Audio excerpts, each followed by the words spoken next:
Buen día, mi nombre es Diego Jiménez Arana y voy a exponerles acerca del tema de las proteínas. Las proteínas es un tema muy complejo ya que podemos abarcar desde su composición de las bases más simples hasta su estructura, sus funciones, en donde lo podemos encontrar, en fin, en muchos lados. Muy bien, pues vamos a comenzar. ¿Qué son y por qué me interesan? Bueno, las proteínas forman parte de una biomolécula, pero es de las más esenciales para la vida, debido a sus diversas funciones y abundancia. Las proteínas son consideradas como una cadena de aminoácidos. Un aminoácido es la componente base de una proteína y cuando hay mayor a 50 aminoácidos se considera ya una proteína. Se estudian de acuerdo a su tamaño, función, estructura o composición. Lo veremos más adelante. Pero es importante recabar que las proteínas se integran a otras biomoléculas y sus funciones son diversas y los podemos encontrar en todos los alimentos de origen animal y en muchos otros.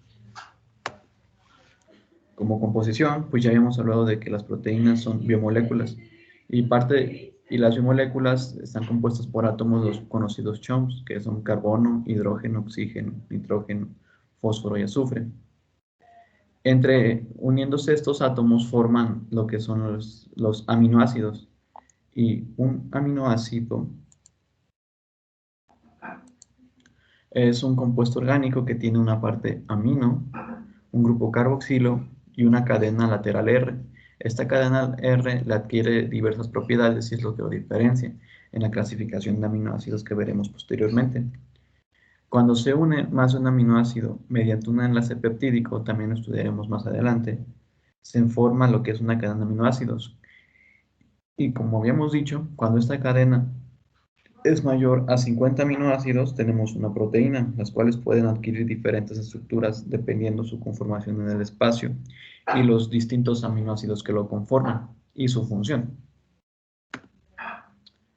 Bueno, pues como ya habíamos dicho, los aminoácidos son compuestos orgánicos, que son las bases estructurales de las proteínas. Se clasifican de acuerdo a su interacción con el agua, son polares, no polares, ácidos y bases. Estas características tienen que ver con su cadena lateral R, la cual le confiere esto. Y bueno, existen más aminoácidos, pero 20 aminoácidos son considerados estándar. Son los que conforman a las proteínas, son los que los forman. Hay otros que son conocidos como aminoácidos sintéticos, y no es que se hallan en industrias, se producen en el cuerpo, pero no forman parte de una proteína, como lo puede ser el triptófano, que es una proteína que promueve la producción de hormonas como la serotonina y otras cosas. Bueno, aquí tenemos a los 20 aminoácidos esenciales, clasificados de acuerdo a su interacción con el agua. Tenemos los aminoácidos no polares, los cuales tienen carga positiva. Tenemos los aminoácidos polares, los aminoácidos ácidos y los aminoácidos básicos. De acuerdo a esto de su interacción con el agua y saber su función y qué clase de proteínas van a formar. Si juntamos aminoácidos polares con aminoácidos no polares, aminoácidos básicos con aminoácidos ácidos, de aquí se basan muchas cosas. Tenemos la lisina, agrinina, histidina como aminoácidos básicos, la serina, treonina, tirosina, aspergina, glutamina como aminoácidos polares. Y los aminoácidos no polares son la glicina, adenina, valina, leucina, insulina, glubina, cisteína, metionina, triptófano y fenilalanina, triptófano. Podemos ver cómo, por ejemplo, en los aminoácidos no polares, su cadena lateral R son cadenas alílicas o compuestos aromáticos o heterociclos o grupos con azufre. Los aminoácidos ácidos tienen carga negativa. Bueno, no tienen carga. Y, en fin.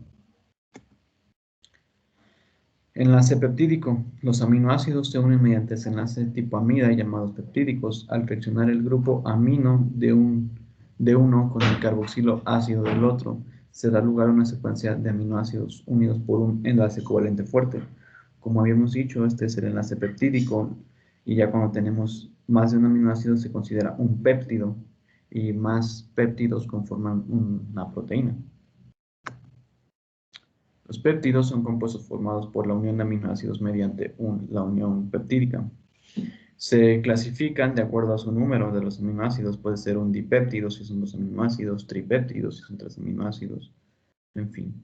Y un dipéptido conserva siempre un grupo amino libre que puede reaccionar con el grupo carboxilo de otro aminoácido, y así un grupo carboxilo libre puede reaccionar con el grupo amino de otro aminoácido. En fin, hasta unir cuantos aminoácidos querramos, bueno, o sea, para la función que se va a realizar, o la proteína que se va a sintetizar.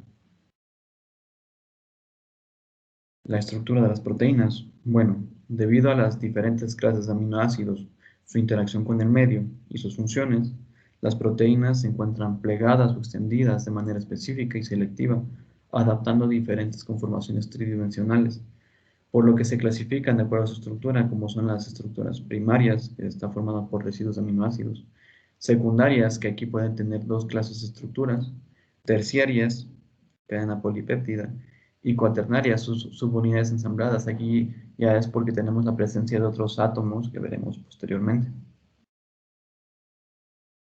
Bueno, pues la estructura primaria se trata de una cadena lineal de aminoácidos que puede abarcar hasta varios miles de aminoácidos. Es la estructura más simple, es relativamente lineal y está unida mediante enlaces peptídicos, que son enlaces covalentes tipo amida. La estructura secundaria, pues esto sucede cuando hay una rotación del enlace peptídico debido al gran volumen de las proteínas, que genera que adopten una estructura ordenada diferente en el espacio, las cadenas polipéptidos. Estas estructuras pueden obtener dos formas diferentes, la forma alfa, que es conocida como una forma hélice, y la forma beta, que es una forma laminar. Un dato interesante de la estructura alfa hélice es que esta estructura está girando en el espacio y se puede girar. Hay estructuras hélices que giran en torno a la derecha y estructuras hélices que giran en torno a la izquierda. Cabe señalar que la estructura que gira a la derecha es la más estable y obviamente, por consiguiente, la izquierda menos estable. Esto es debido a los ángulos permitidos y a la rotación que tienen las moléculas de la estereoquímica y los isómeros, eh, y el impedimento histérico que estas presentan. Y pues, nada. La estructura terciaria pues son muchas más complejas debido a la presencia de otro tipo de enlaces que permiten tener otras conformaciones en el espacio, como lo son los puentes disulfuro, que aquí los tenemos, los puentes de hidrógeno, grupos polares hidrofóbicos e interacciones no polares hidrofóbicos, entre estas están las interacciones electrostáticas. Estas otras son otra clase de proteínas más complejas, con funciones diversas, y que, como habíamos dicho, se debe a la presencia ya de otra clase de átomos y otra clase de enlaces, no solo ya en enlace peptídico, sino que hay más interacciones con el medio. En las proteínas terciarias pueden ser tipos fibrosas, proteínas largas y anchas que generalmente tienen función de soporte, como es el colágeno que tenemos en la piel, en el pelo. Globulares tienen una estructura similar a una esfera, cuentan con regiones en forma de hélice y lámina al mismo tiempo. Las cadenas polares se orientan hacia el interior de la molécula y forman un núcleo compacto hidrofóbico, y las cadenas polares se localizan en la superficie y permiten que la proteína permanezca en disolución. El ejemplo es la albúmina, que lo tenemos en los alimentos, como en la clara de huevo. Muy bien, seguiremos. La estructura cuaternaria, bueno, pues es todo lo anterior en uno solo. Está formada en la unión mediante enlaces débiles no covalentes de varias cadenas polipéptidas con estructuras terciarias para formar un complejo proteico. Cada una de las cadenas polipéptidas recibe el nombre de protómero y la proteína completa un oligómero. Esta, debido a que es una proteína completa, es un oligómero. Proteínas de acuerdo a su composición. Bueno, pues nosotros en esta materia estudiamos todo lo que son las biomoléculas, la glucosa, los lípidos, los ácidos nucleicos y las proteínas, pero lo interesante es que las proteínas en su estructura pueden obtener otras biomoléculas que para trabajar con estas mismas biomoléculas y tener otras funciones como son transporte, control, homeostasis, soporte, entre otras. Una de estas son las glucoproteínas, son aquellas que tienen azúcar en su estructura y sus funciones de reconocimiento, como la que caseína. Las lipoproteínas son proteínas conjugadas con lípidos, forman parte de las membranas celulares, son responsables del transporte de glicéridos y colesterol en la sangre y funcionan como emulsificantes. En esta clase, aquí estamos en una aplicación de control de homeostasis para mantener el colesterol y glicérido regulado debido a que lo transporta por todo el cuerpo y mantiene niveles estables. Nucleoproteínas, unidas con ácidos nucleicos y se encuentran en el núcleo de las células formando parte del material genético con el DNA y el citoplasma del RNA mensajero. Esto debido a que las proteínas intervienen en la función de la replicación del ADN y del ARN, que a su vez intervienen en la división celular. Metaloproteínas, pues son aquellas proteínas que contienen uno o más iones metálicos dependiendo en dónde se encuentren y para qué sirven. Las más ampliamente conocidas son la miglobina y la hemoglobina. En ambas el hierro se encuentra coordinado con un grupo hemo, que es un tetrapirrol. Esta es la estructura básica de la hemoglobina, debido a que la hemoglobina es una proteína globular esférica más compleja, pero esta es su base, como ya hemos dicho, anillos de pirroles con el ion hierro, que al oxidarse ayuda a transportar el oxígeno a través de todo el cuerpo, desde los alvéolos hasta el corazón, pulmones, cerebro y músculos. Continuamos.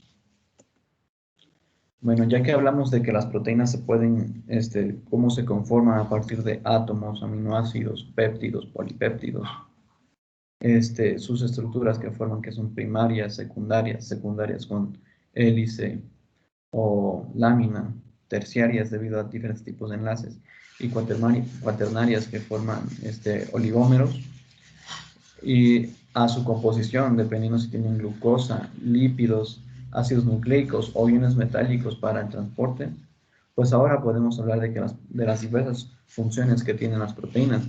Y estas son muy diversas, se encargan de demasiadas cosas, como puede ser la nutrición, de que almacena diversos nutrientes que necesitamos posteriormente.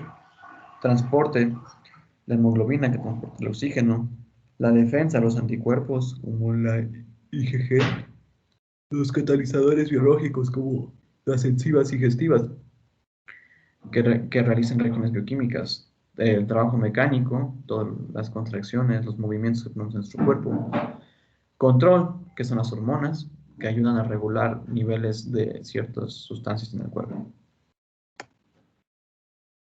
Como movimiento, las proteínas participan en todos los movimientos celulares.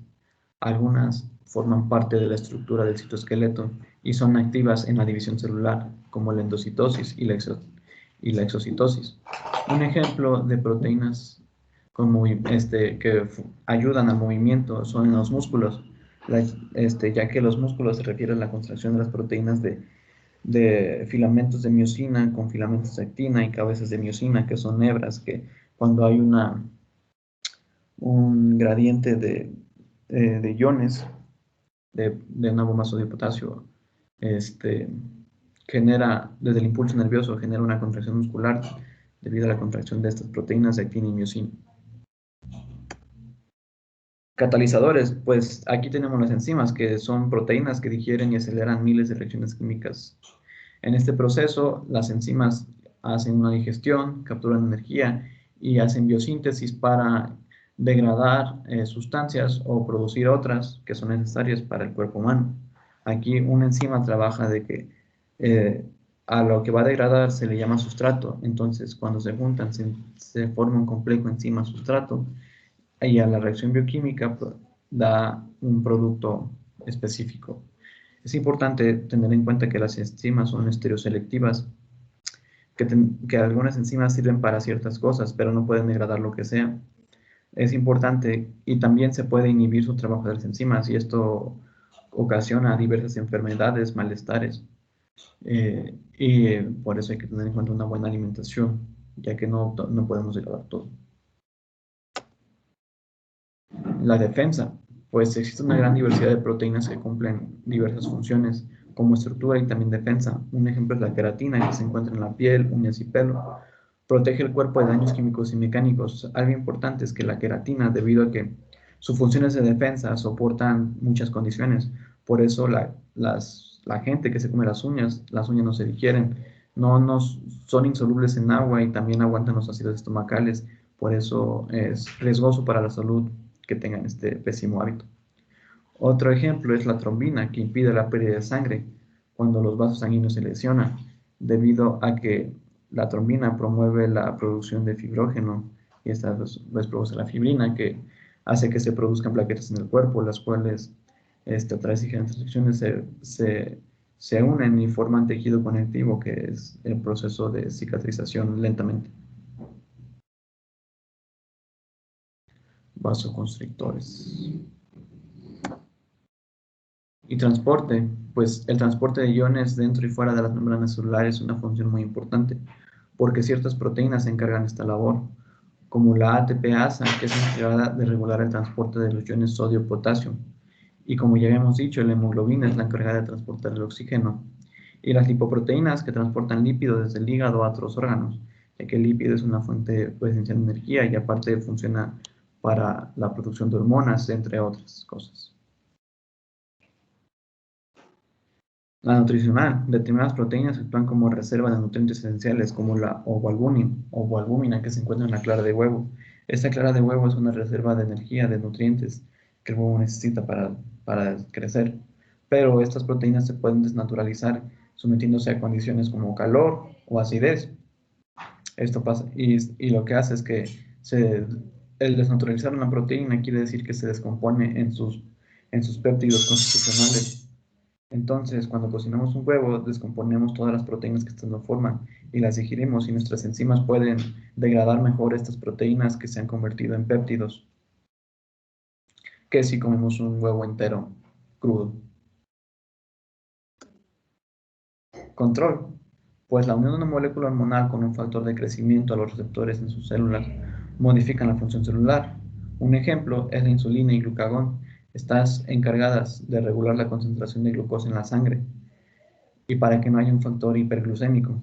Los factores de crecimiento son polipéptidos que intervienen en la división y la diferenciación celular. Es importante mantener muy checados estos factores de crecimiento y estas proteínas, ya que sin ellas se rompe la homeostasis que trata siempre de mantener el cuerpo y conlleva diversas enfermedades graves, como la diabetes o osteoporosis, entre otras cosas. Bueno, sin más que todo esto, recabamos lo que son las proteínas, cómo se constituyen, cómo se clasifican, en su estructura, su composición, su interacción con otras biomoléculas y las funciones que tienen, que tienen en todo el cuerpo. Yo creo que con toda esa información está claro que las proteínas son importantes para el funcionamiento correcto del cuerpo humano. Es importante que sepamos qué debemos consumir, las cantidades y cómo funciona nuestro cuerpo para saber qué le hace daño y qué no. Sin más que decir, me despido. Muchas gracias. Hasta luego.